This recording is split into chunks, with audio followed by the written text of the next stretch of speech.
piece of chess piece. Yeah, like one of the pawns. Go ahead, touch them and. Whoop, I can get it. No, don't get up. Okay. Let's move on. Is that the one or is this the one? Or is this the one?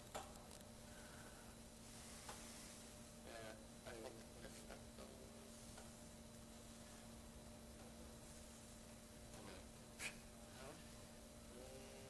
Okay, King's Pawn Diagonal with the camera. I think that one. That? Yeah, no, the black one. Right there, yeah. There we go. My left or your right? Everything's done that says do not touch. Alrighty, Bill, just talk to me. Okay. And what I want you to start off with is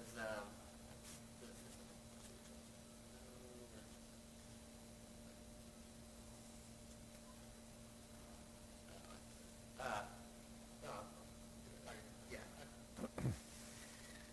So, let's see, I guess we'll start off here. And go ahead, just talk to me whenever you're ready. Okay. My name is Bill Kaysing, and I was born in Chicago, Illinois, and I grew up in California.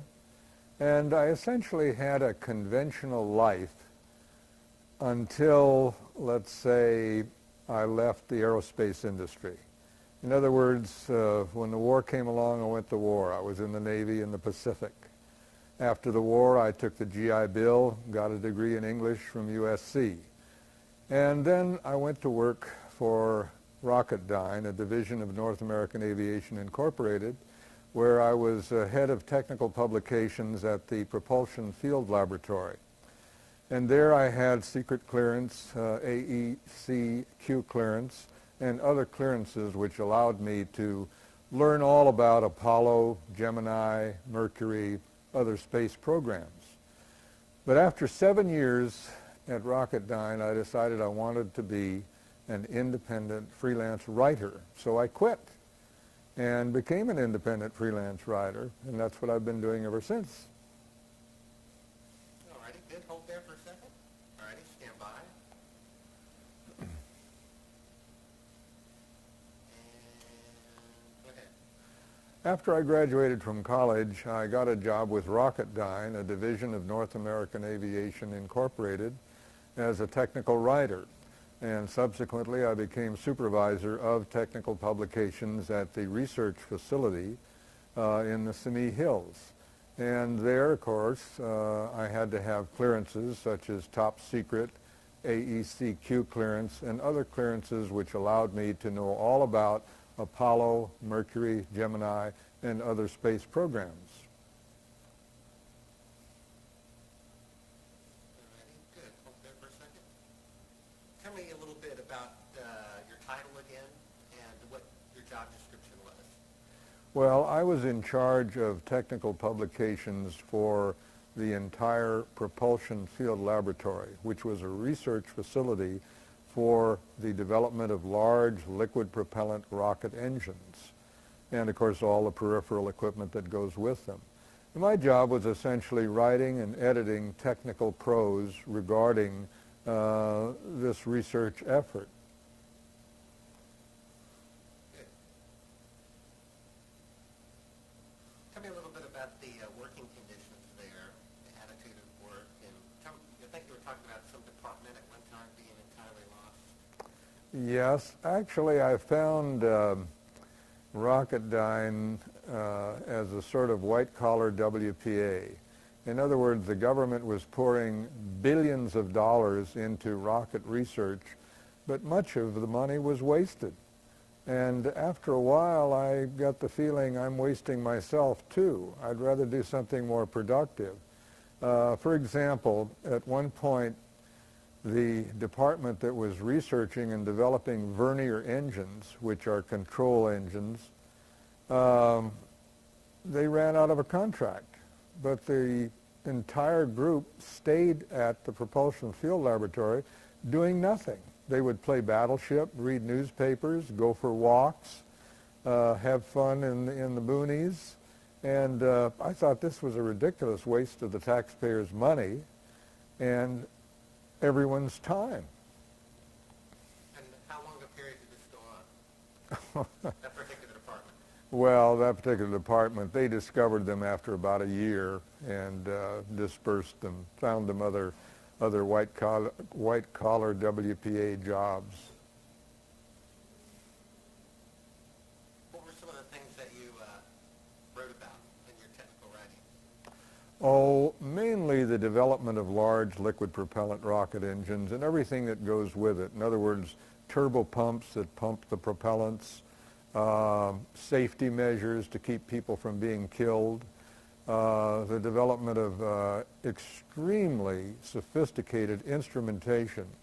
They could measure anything from a few grams of pressure to millions of pounds of pressure. It was a fascinating period in my life because I learned a lot about, let's say, cutting-edge engineering. And you talked about rocket failure. In fact, you mentioned something that failure that a particular rocket engine had so many times consecutively. Can you tell us about that? Yes, the Atlas engine, which was developed at Rocketdyne, was used, of course, to propel the Atlas intercontinental ballistic missile. However, it didn't work too well. In fact, at one point, 14 Atlas D, which was the latest model, exploded consecutively at Vandenberg Air Force Base. They blew up in the air, downrange, on the pad. So the Atlas engine reliability was very low. And this, of course, gave me a very dim view of space travel, rockets in general. Now, was this particular type of engine a precursor to the development of the ones used in Apollo? Yes, it was, Bart. The Atlas engine was a smaller version of the F-1 engine that was used in the Saturn V for the alleged trips to the moon. Were these failures documented to the press? Not always. In fact, a lot of what went on at the Propulsion Field Laboratory, which was heavily guarded in a very secure area, much of what went on was withheld from the press. For example, we use such propellants as UDMH, or unsymmetrical dimethylhydrazine, and that with, say, nitrogen tetroxide. All of these propellants were toxic to some degree, but the public never knew it. All they heard was sort of a roar coming from the Simi Hills and a lot of smoke coming up, but that's all they knew. What gave you that idea?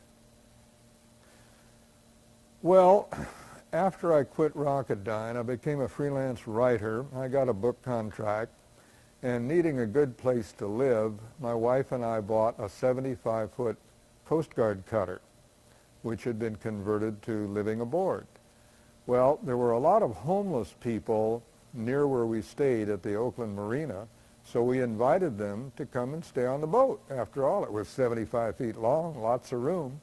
So one of the men was a Vietnam veteran with a heroin habit. His name was John Grant.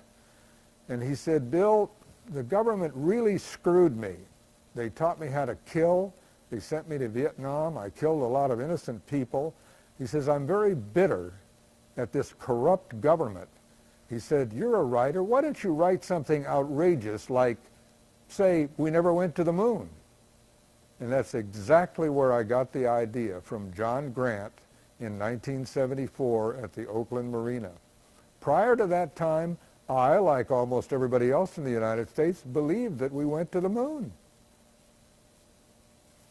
What gave you the first suspicion that the flights were fraudulent? The first suspicion came when I flew to Las Vegas to write the book. I got a contract to write it from Price, Stern and Sloan in L.A., so I went to Vegas where they have a large NASA library, and I picked up one of the books, and it told about a man named Thomas Ronald Barron. Now, Barron was an inspector on Pad 34, where Grissom, Chafee, and White were burned to death. After this disaster, Barron was called before a congressional investigating committee and asked to tell about his experiences. Well, Barron told about all kinds of inept work, mismanagement, total incompetence, people being drunk on the job. In other words, he gave a revelation that Apollo wasn't going to work because of the failure of NASA and North American aviation. 4 days later, Thomas Ronald Barron was killed in an alleged automobile accident at a railway crossing near Titusville, Florida. And Thomas Ronald Barron was the turning point for me in the investigation of Apollo.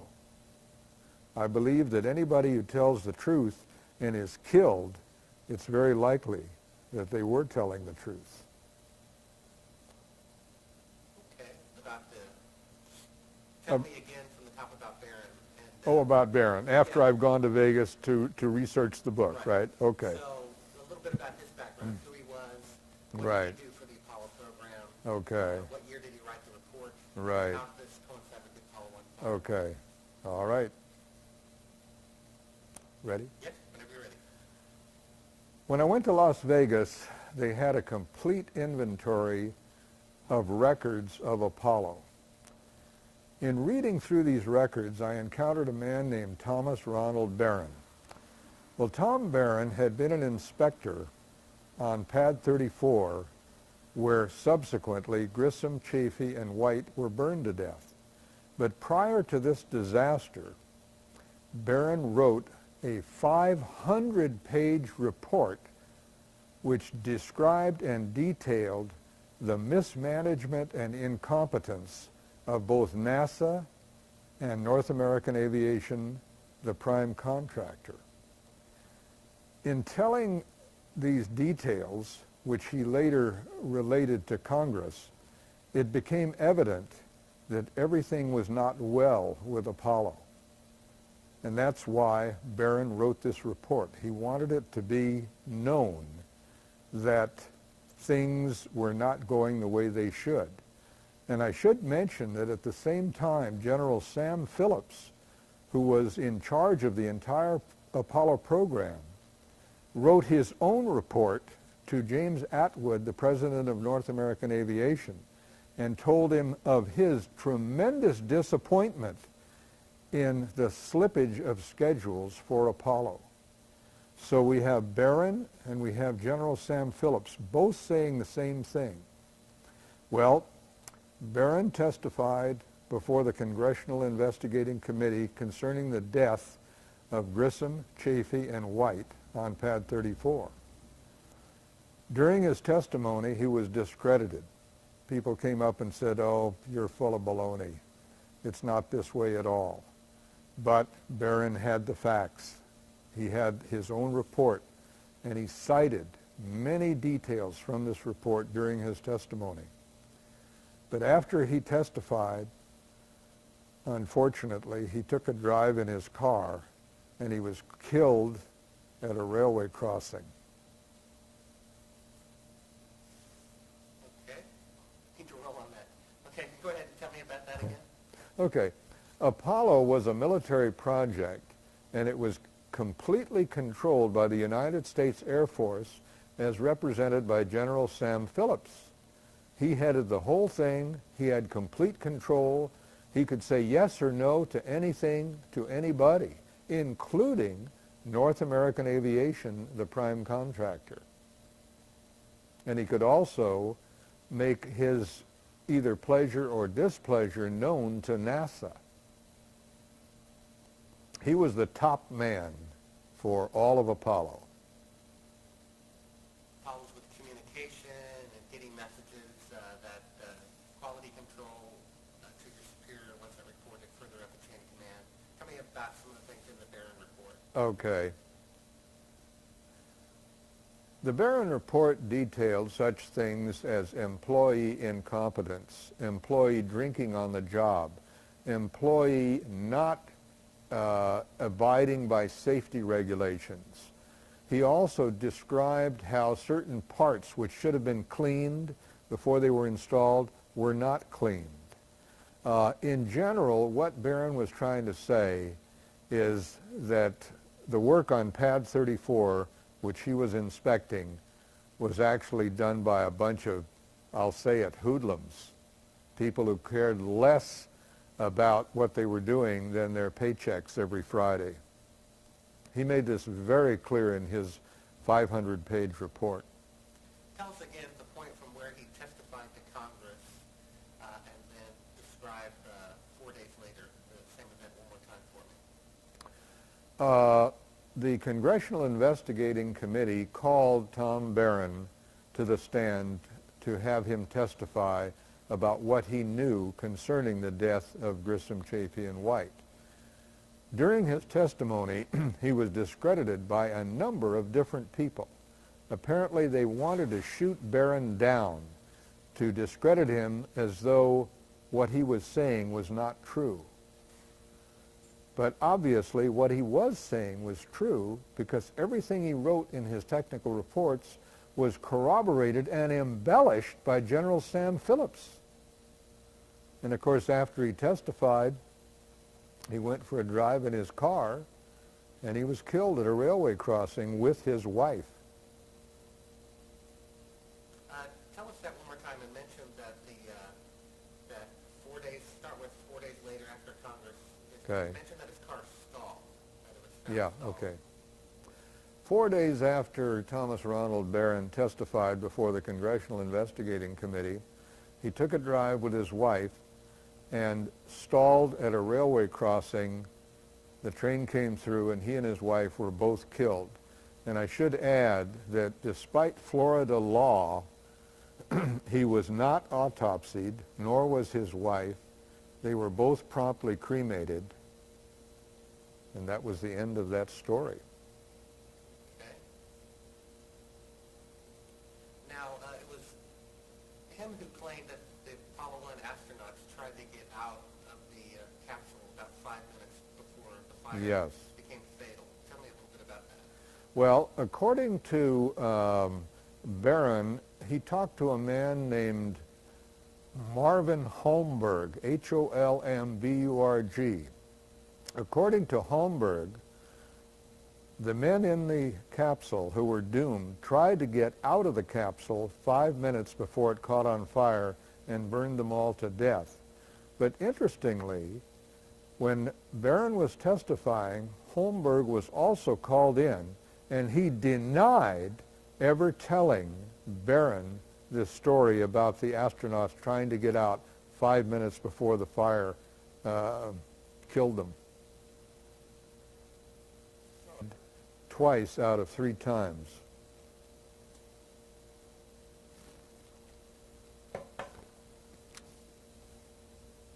What do you think of this story, gentlemen? Interesting? Tell us about the Land Rover. Did that cost $6 billion? Is that correct? The Land Rover? I'm not sure how much it cost, really. I would have to waive that fact. Tell us about why you think it's curious the astronauts didn't at least photograph the stars separately and bring a telescope to leave on the moon. Would you say that once more, please? Yeah, tell us about how curious it is that they didn't bring a telescope to the Oh, moon. yeah. Or even photograph stars simply by Yeah, themselves. right. One of the strongest pieces of evidence that men have never landed on the moon is the fact that they never discussed stars. They never took photographs of stars, even though any astronomer will tell you that the sight of the celestial heavens from the surface of the moon by astronauts would have been breathtaking, overwhelming, and certainly would have evoked a tremendous response on the part of any human being on the moon. Now, what I have to ask is, why didn't the astronauts take a telescopic camera to the moon and take pictures of Saturn, Venus, Mars, the galaxies? They could have gotten pictures of the stars that are impossible to get on Earth because of the atmospheric interference.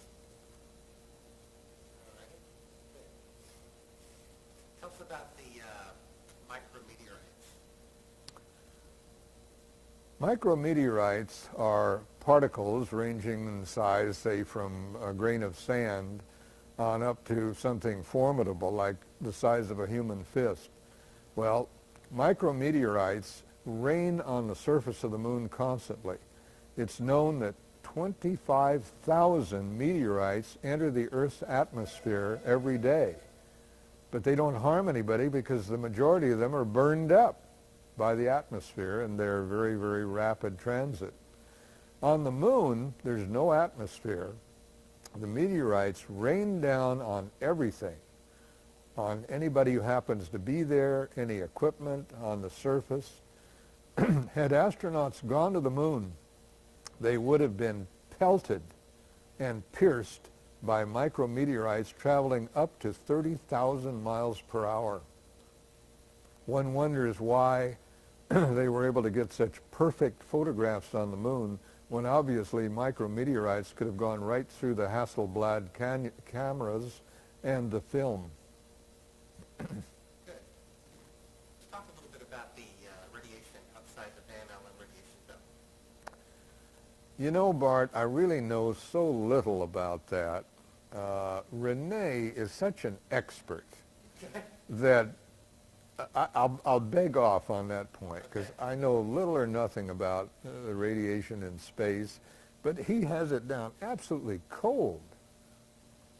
Tell us about the, what about the air conditioning in the lunar module? Oh, yeah. Well, I can talk about that. Okay. The lunar module on the moon was assailed by sunlight unobstructed by any atmosphere. The surface of the moon, when the sun is shining on it, is about 250 degrees Fahrenheit. One has to ask, how were the astronauts able to air cool or water cool or cool in any way the interior of the lunar excursion module? They only had batteries, and batteries run down very quickly when they're running air conditioning equipment. So it's obvious to almost anybody who investigates the lunar excursion module that there would have been no way to keep the astronauts alive in an environment that was hot enough to bake cookies. Tell us about the type of engine the LM used, how you have seen it tested on the ground, the type of color it emitted, and that there was no color of that engine. Oh, you mean the lunar ascent and descent engines? Right. Okay. The lunar ascent and descent engines were propelled by hypergolic propellants. And that means that propellants which, when they are mixed, ignite spontaneously. Now, these two propellants produce a very hot red gas. I've seen them tested at Rocketdyne many times.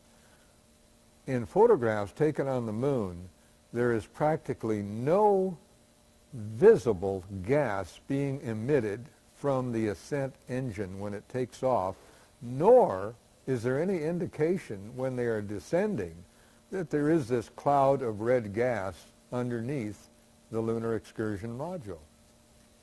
Tell us about the sound, for example, the descent and ascent engine make. The sounds of engines run up in excess of 150 decibels. This is far beyond the capability of anybody to converse when you have sound at that high level. Now, the engines inside the lunar module, both the descent engine and the ascent engine, emitted this type of noise. And yet, in broadcasts from the moon, we hear the astronauts conversing in a normal tone of voice and saying things like, "quiet ride." Now, what about the engine and the fact that it left no crater under the landing? One of the strongest pieces of evidence that no one has ever landed on the moon is the fact that underneath the lunar module, underneath the engine cone, the jet nozzle, there is no crater. And yet in all of the drawings done by NASA artists prior to Apollo, they show a tremendous crater being gouged out by this 10,000 pound thrust jet engine of the lunar descent module. I would say that the strongest piece of evidence, other than the stars, is the fact that there is no disturbance underneath the lunar excursion module upon its landing. Tell us about, if it were fake, why they deleted mentioning of stars as photographic signs. What was the reason behind that? Well, the reason they couldn't mention stars or take photographs of stars is that the astronomy buffs at Vanderbilt or Harvard or UCSC would have found the errors instantly. Okay, fine. His experience to the moon, his conversion to Christianity, Right. His friend, the person who spoke with him here. Right. Do you want me to mention him by name? I think so. Okay, why not? Yeah. Of course, Lee is kind of a reclusive person, but I don't mind mentioning his name. We can. We can't live forever. All righty. Ready? Yeah. James Irwin was the command pilot on Apollo 15. James, after his return from the moon, became a born-again Christian.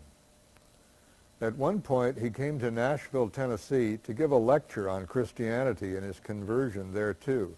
And at that time, he met a local Nashville resident by the name of Lee Galvani. Well, Lee implored James Irwin to confess, to tell the truth about the Apollo hoax, of which Lee was convinced. Well, evidently, he made some inroads into Jim Irwin's conscience, because in August of 1991, James Irwin called me at my home. And he said, I understand you've written a book called We Never Went to the Moon. He says, come to think of it, this phone could be tapped. He says, I want you to call me at my home on Friday in Colorado Springs, Colorado. So I said, okay, Jim, I'll call you. And he gave me his home phone number. Well, when I called him on Friday, James Irwin was dead. He had died of a heart attack.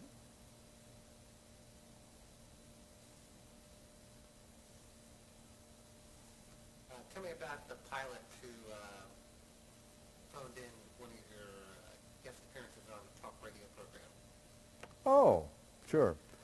I was doing a radio show, and an airlines pilot called in, and he says, Bill, I think you're right, because I was flying non-stop from San Francisco to Tokyo, and I saw a C-5A cargo plane drop a capsule out of the cargo hold. The orange parachutes came open, and the capsule descended toward the ocean.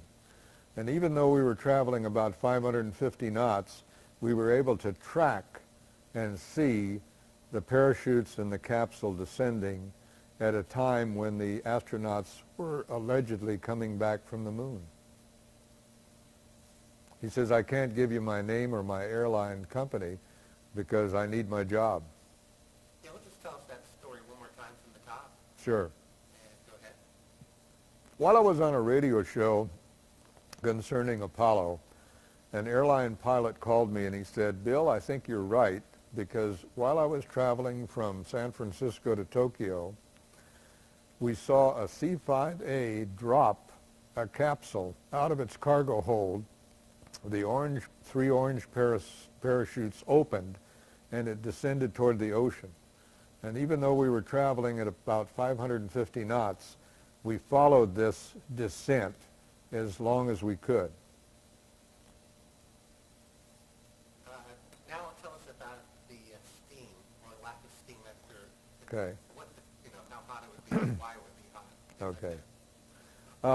When the command capsule returns to Earth, the atmosphere causes it to become red hot due to friction at high speed.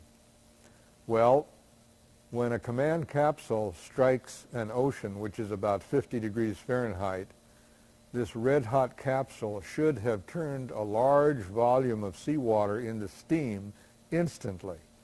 Just like when you pour water into a hot pot on the stove, it immediately, it's called flashing into steam. But in all of the photographs showing the capsule hitting the water, there's no indication whatsoever of any steam, of any indication that the capsule was really red hot.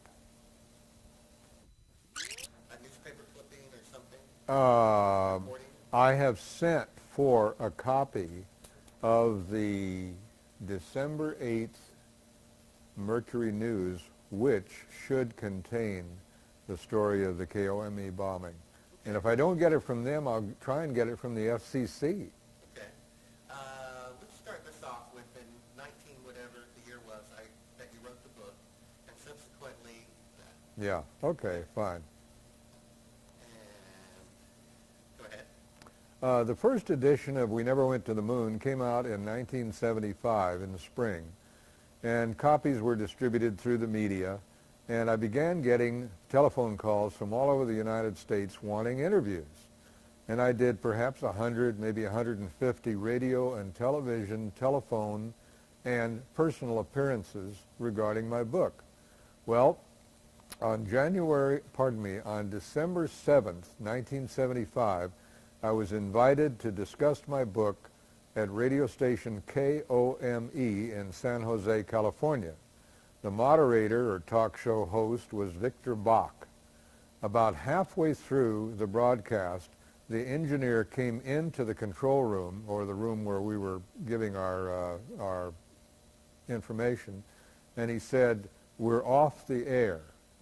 Subsequent investigation indicated that someone in a helicopter had dropped napalm on the KOME transmitter in the Gilroy Hills, causing $250,000 worth of damage and effectively cutting off the station from the air for 3 days.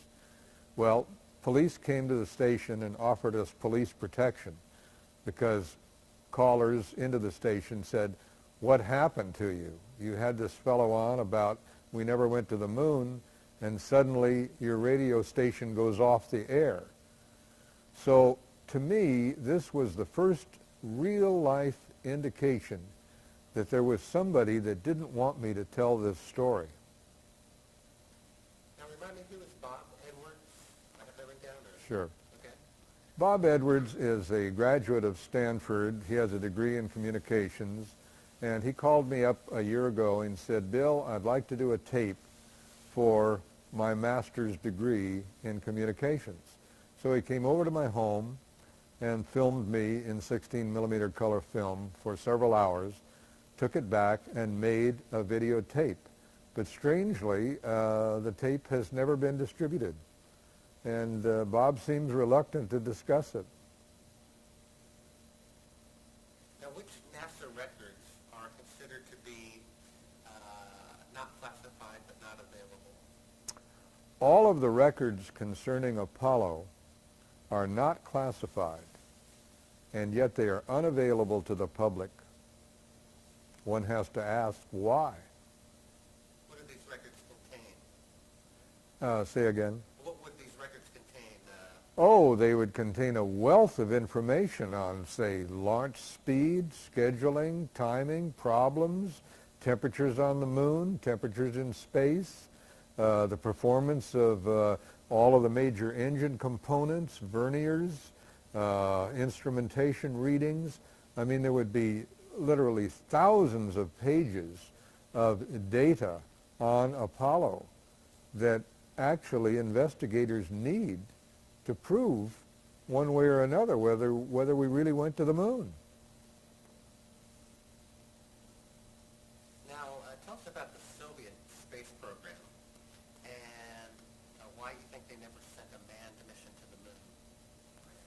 In 1959, I was working with advanced research at Rocketdyne, and their own studies proved that radiation levels on the moon were lethal. This corroborated Russian research. The Russians claimed that for a man to survive on the moon with the radiation emitted from solar and cosmic sources, he would have to be shielded by 4 feet of solid lead. At that time, advanced research at Rocketdyne made a statistical analysis of the likelihood that we could go to the moon and come back, and the likelihood was something like 1 chance in 10,000. Do you have this, by the way, this report in writing or a copy of it? This report can be obtained, and I will try to obtain it for you. Okay. Let me make a note of that. I'll tell you, Bart, he doesn't have any direct connection with this project. Bob is a PhD with a doctorate from Caltech, summa cum laude, the most brilliant physicist I've ever met. But he has, let's say, mixed feelings about Apollo. Tell us about the man Hindman. The man who? Hindman, who came to visit you? Oh, yeah, Hindman, yeah. Yeah, go ahead. Shortly after I publicized the Moon book on radio and television, a man came to my condo in Santa Cruz claiming to be from the Manned Space Center in Houston.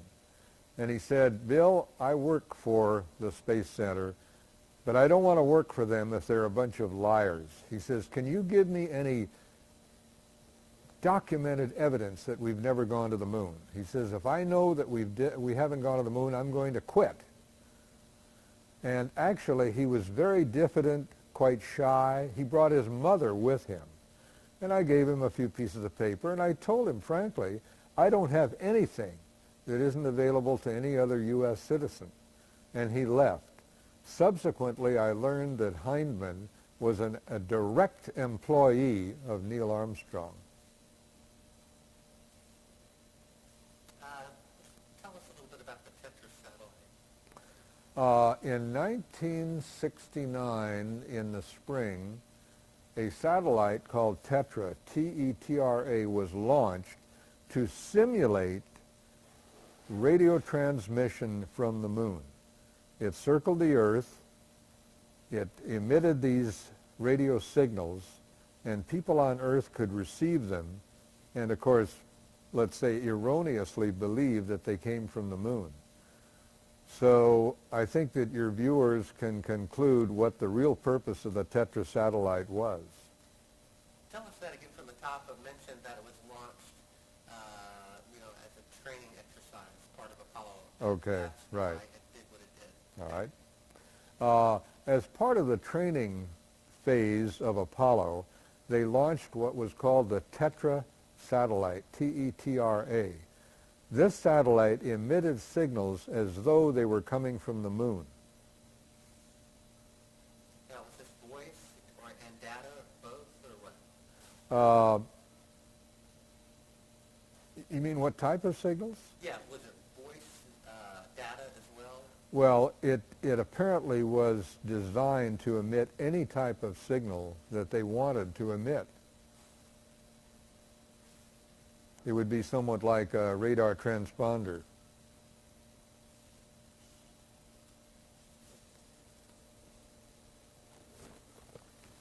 George Pal was an early Hollywood expert on animation. When they created the film Voyage to the Moon, they called on him to present the story in as realistic a fashion as he could, using combined animation and, of course, real characters. Well, his film was very successful. People loved it, and it told the story of how rockets might be launched and land on the moon. The interesting thing is, the one thing he was not able to simulate correctly were the presence of stars. And the film is available from some of your video rental places, and I highly recommend your viewers to see it.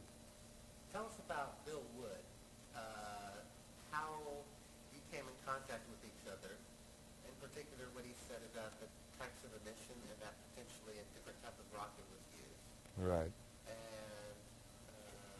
And start from there, yeah. Okay. Bill Wood is a rocket scientist. He's been in the business for 25 years.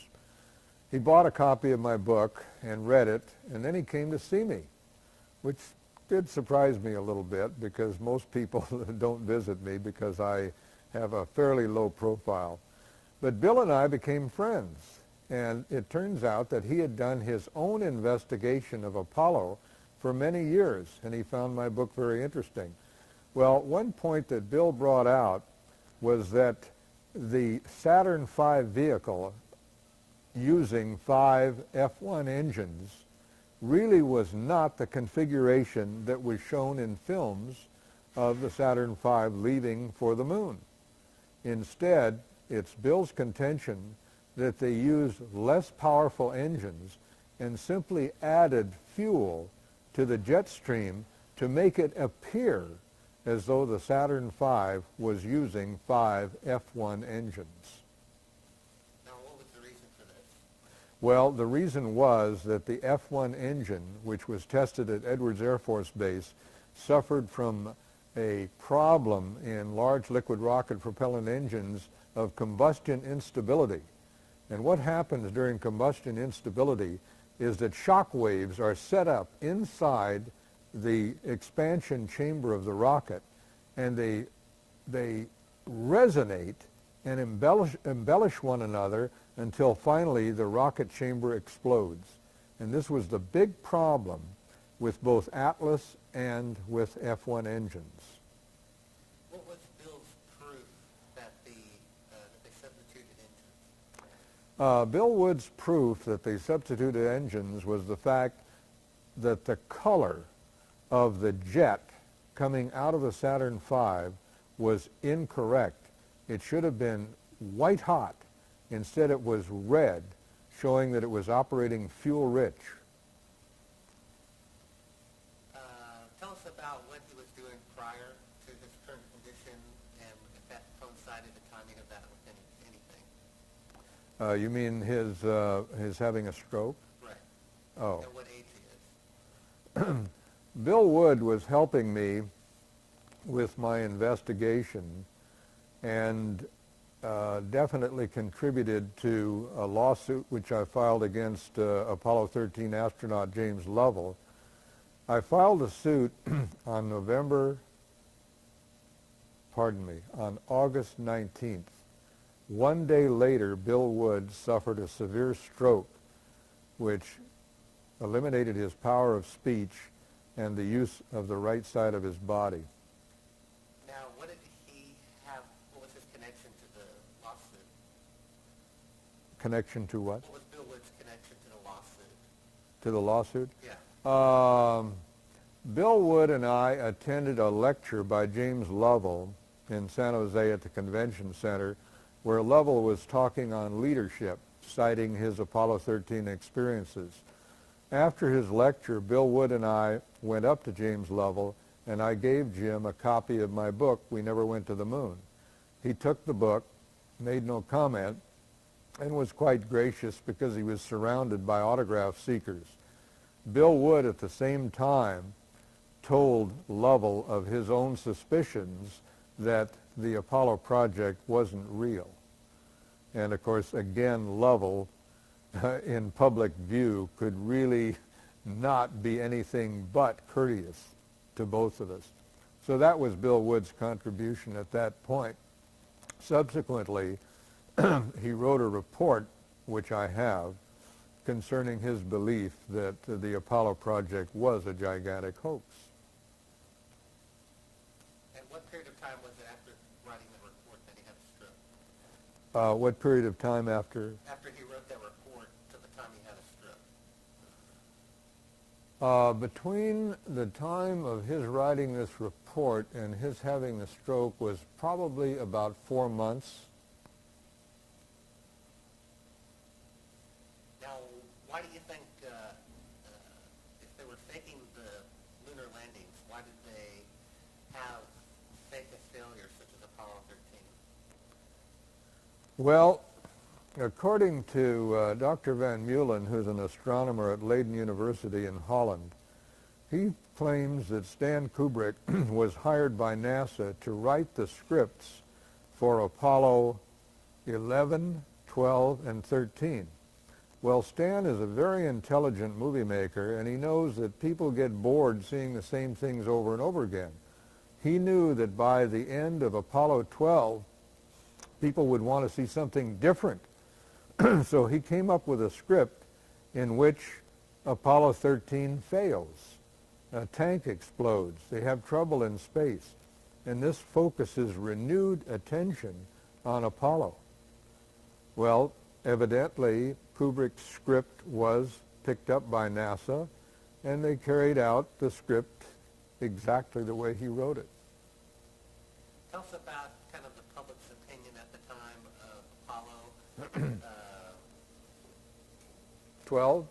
Yeah, I mean after 12, why would it be in the NASA's interest for them to be able to generally involved? Well, Apollo 11 actually fulfilled America's desire to get somebody to the moon and return him. Apollo 12 was a repetition of Apollo 11. They went to the moon and they came back. People weren't interested anymore. In other words, once you've seen something, you really don't want to see it again. The enthusiasm of people to the Apollo 12 astronauts was greatly diminished. So NASA knew that by the time Apollo 13 came along, they would probably have to buy time on television networks to get their story publicized. So that's why they came up with Apollo 13 as a simulated disaster. Why exactly are you suing him? What's the accusation? Say again, please. Why are you suing Lovell? What's the actual charge? Well, I gave Jim Lovell a copy of my book, and he took it back to Lake Forest, Illinois, where he lives, and he read it, and he wrote me a rather scathing letter condemning the book and condemning me and saying that I really had a low intelligence. But subsequently, a newspaper in San Jose called Metro interviewed Mr. Lovell, and during the interview he stated that I was wacky on the basis of reading just one of my 20 books. Well, I took offense at that, particularly since it was published in a paper with 500,000 circulation, and I felt that it would damage my reputation as an alternative writer. So I went to Superior Court in Santa Cruz and filled out all the papers and filed a suit against him, and incidentally found him very, very hard to find. It turns out he only spends 1 hour a day at home, according to his wife, Marilyn. So I hired a process server for $150, and they finally presented my summons to his wife to give to him. He never received it personally. However, after he received it, he hired an attorney by the name of John Paul Hardy, who occupies the entire 35th floor at number 1 Post Street, San Francisco, and Mr. Hardy will represent him in the forthcoming trial on October 6, 1997. All righty. Right. Tell us just a little bit about your opinion of propaganda films and things like that. Well, since the government, our corrupt government, essentially controls the media, it's no problem for them to produce propaganda films. For example, for many years, John Wayne was presented as a hero, as a CB, as a Marine, as an Air Force pilot or whatever, and he made war seem glamorous and dramatic and something that should occupy a young man's time.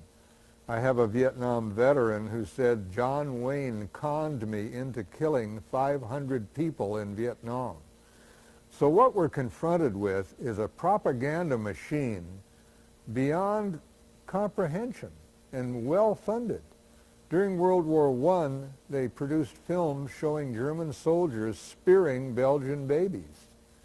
And I might point out that National Geographic magazine picked this up and actually had presentations on this subject. And interestingly, National Geographic was one of the prime media to present photographs of astronauts cavorting on the moon. So to summarize, what American citizens are confronted with is this enormous propaganda machine. For example, the U.S. Air Force has the largest movie studios and more equipment in San Bernardino than any studio in Hollywood. Tell us about trying to get a copy of the Phillips report and Barron report and what that was like. In attempting to find copies of the 500-page Barron report, I met with a complete blank wall. NASA, North American Aviation all claimed that they didn't have the report and they didn't know where to find it. Fortunately, Senator Alan Cranston of California was able to get for me the 50-page Barron report, which I have, and the 500-page General Sam Phillips report, which I have. And if your viewers are interested, I'd be delighted to send them copies for simply the cost of copying them. How did you find these reports? Well, these reports were essentially part of the NASA records. NASA admitted that Barron did write two reports, one 50 pages and one 500 pages. So I sought both of them, but was able to find one of them. They also mentioned General Sam Phillips' 500-page report, which was sent to President Jim Atwood at North American Aviation. And incidentally, Jim Atwood denied ever receiving the report. Tell us about the transcript that you got of Barron's congressional testimony. The transcript of his testimony comes directly from a NASA historical record, and this is available to the public. The nearest source of this would be the library at the University of Nevada in Las Vegas. Tell us about Gus Grissom's doubts about the Apollo space program.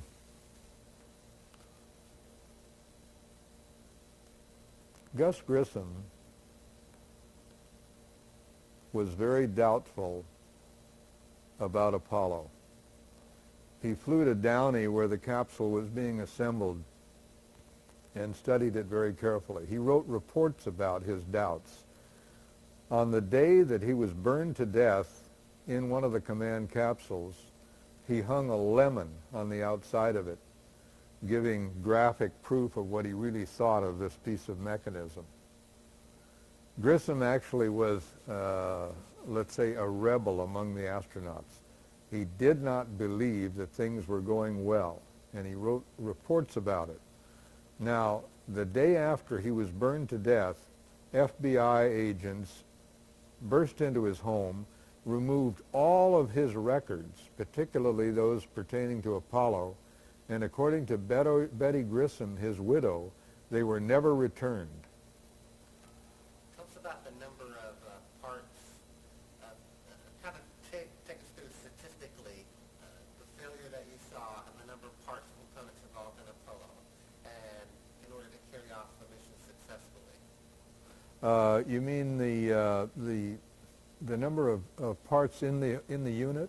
Yeah, like you're talking about 80 elements having to work 6 times, and Yeah. so many thousands of parts involved. Okay.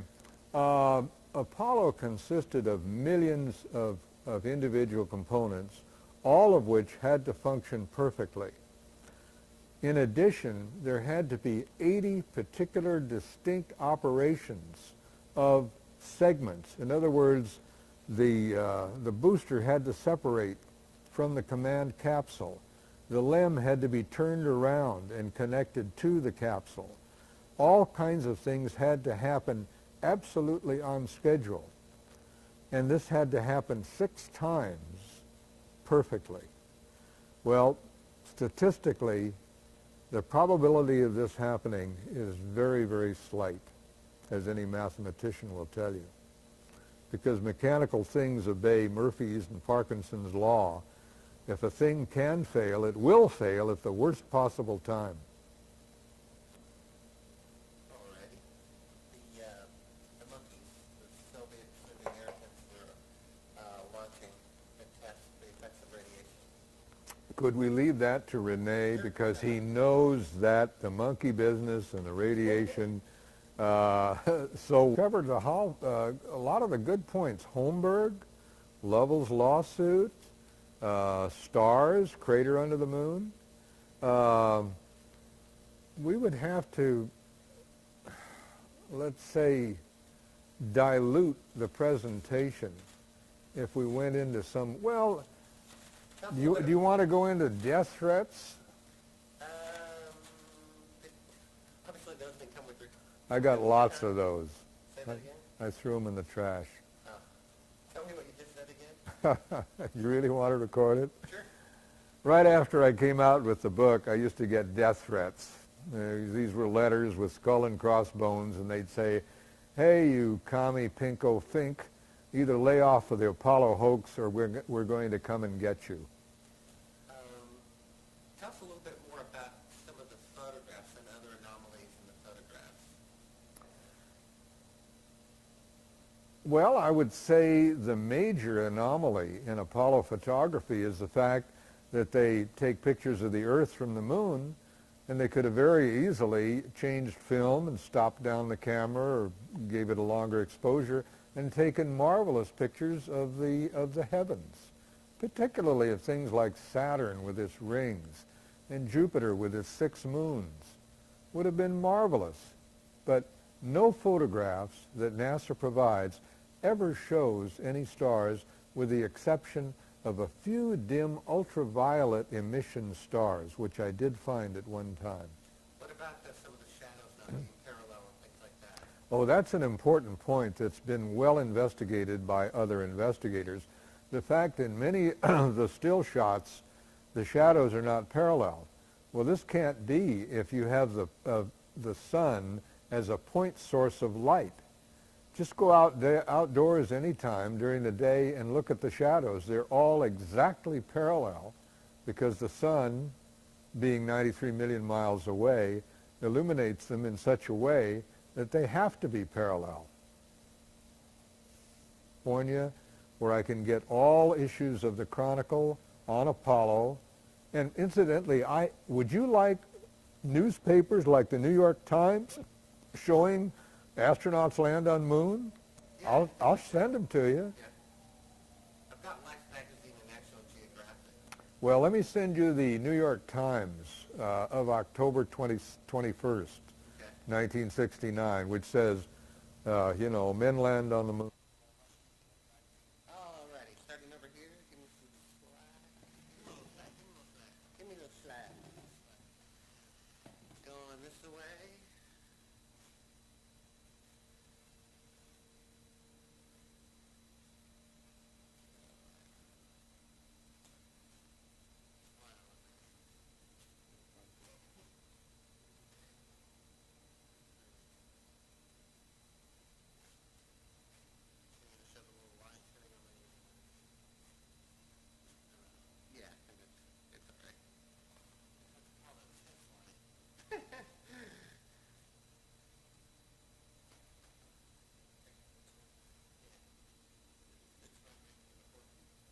Alrighty, let's